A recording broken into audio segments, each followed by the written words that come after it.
Hello there, this is Retro Spirits Gaiden, and this is Rolling Thunder 2 on the Mega Drive. I'm playing it here on the Mega SG. Sega Enterprises are involved. This is a game by Namco, which I believe is a conversion of an arcade machine. And here's a lady called Layla, and a guy called Albatross. He got the raw end of that bargain. I played this on the Megadrive Mini 2, and I thought this is a cool game. I played it back in the day, and I thought it was a cool game.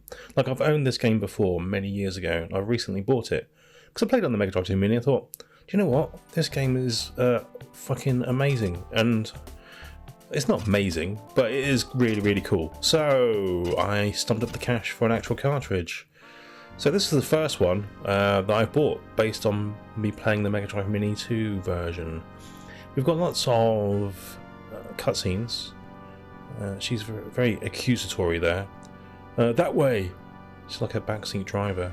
Drive the boat that way. It's like on a speedboat, but he's got like the wheel of a galleon to steer the speedboat with, which is a bit weird.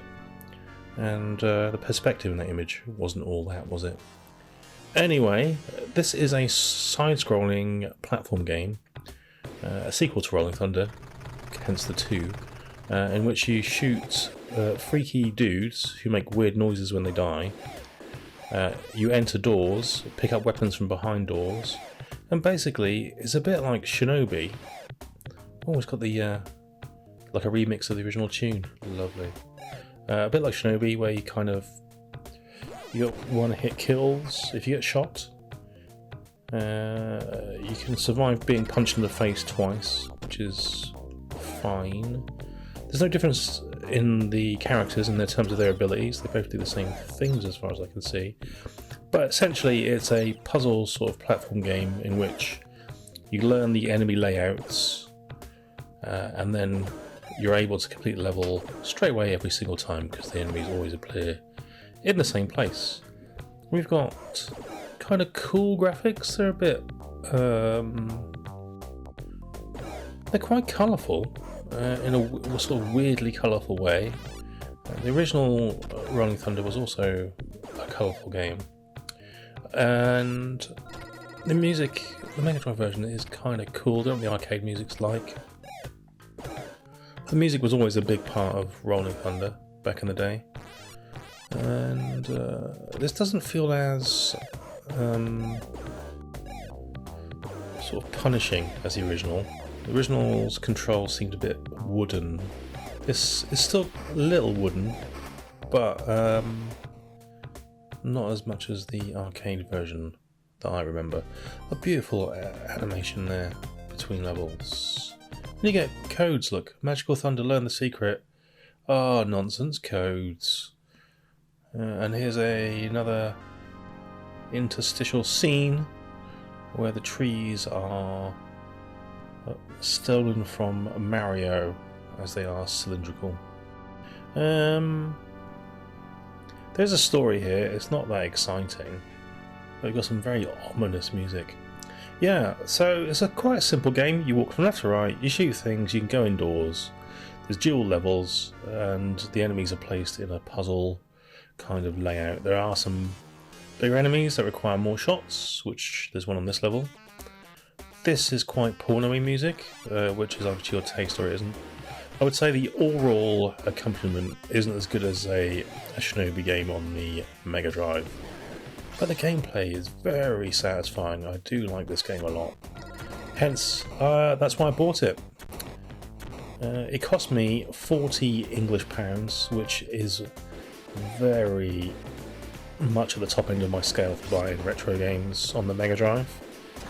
But because I've got a lot of Mega Drive games and didn't have this one in my collection, I thought it was kind of worth it. It's minty, I'm happy, it's a great game. Enough said about that, I think. Namco didn't make that many games on the Mega Drive. I seem to remember they had Burning Force and this. Megatrax? There was a game called Megatrax. Oh, here's a boss. He's got like a Electric stomach.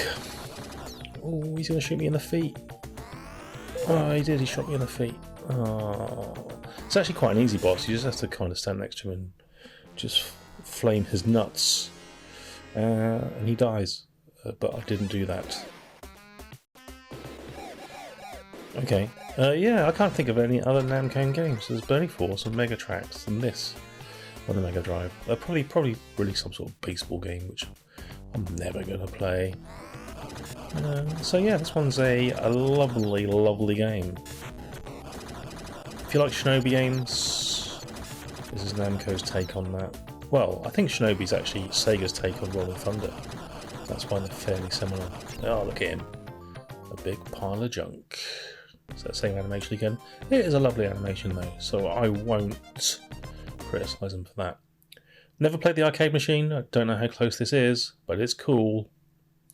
I'd recommend, if you have a Mega Drive and feel like spending £40 on a game, £80 if you want the import version, to get Rolling Thunder 2. Yeah, I bought the PAL version of this because it's region free. I can play it on my...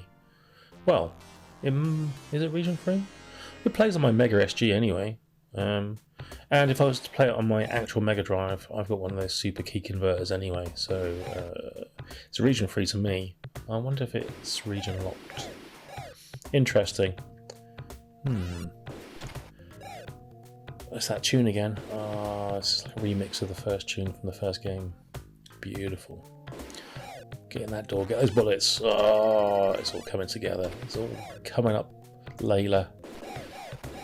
It is weird that this lady has a proper name and the other dude's just called like Albatross.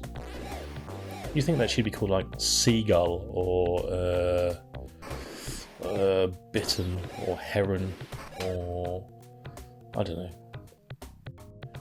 Magpie. That's all the birds I know. Blackbird. Robin. Oh, it could have been Albatross and Robin. And Batman and Robin, but it wasn't. Right, I'm going now. This is cool. Ta-ra!